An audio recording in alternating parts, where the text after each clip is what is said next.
Have you ever looked at skyscrapers like this and wondered how they got here? Did some rich guy just flip a switch? A project this big needs leaders. A team of leaders. When doing a commercial project of this scale, lots of planning is necessary to ensure that the project is on time, on budget, and finished safely. This flowchart shows the organization of these leaders in the project. This organization and the job titles can vary from company to company or project to project, but this will be used as an example. Starting with the client and moving to the head project manager, the project manager will work with the designer and financial managers. Then the information is communicated between the head project manager and the construction manager, who will then manage the actual process of constructing the building. The client or investor will communicate with the head project manager to explain the needs of the project. They have to have enough money to fund the project throughout the process of building. The project manager will oversee the project from start to finish and will be communicating with almost all sides of the process, including the design team, financial account managers, and the construction team. The designer will work closely with the architects and engineers to make sure the building will look good, be functional, and be structurally sound. A project may have special needs. For example, a Microsoft building will have many computers, and the project manager will be able to work with the design team to find solutions, like many electricity outlets or raised flooring to route cables underneath.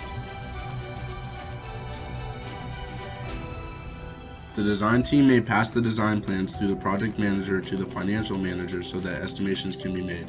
The financial managers will oversee the cost of the project and create a budget based on the cost of labor, materials, and overhead. The project managers will give construction managers schedules and budgets to stay on top of. The construction managers will work closely with the head of the work group. Not to be confused with a hands-on laborer, construction managers make sure that the actual building process is getting done on time and safely. They may do things like log hours of the crew, or record the time taken to complete a step in the construction of a building, or record the amount of materials used. Without laborers, a team of managers and planners aren't going to be able to construct a building.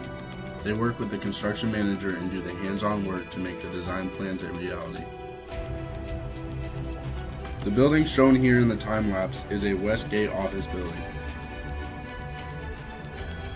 Workers start from the ground up, starting on the foundation. They use cranes to lift the very heavy steel I-beams and pre-assembled structural supports, and then assemble the structural skeleton for each floor level by level.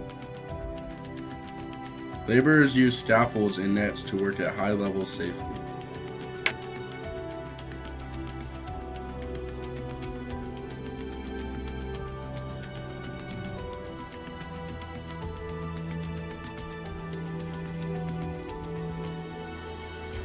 Throughout the construction process, the group is still working together to oversee their part of the project and to overcome any unforeseen issues that arise.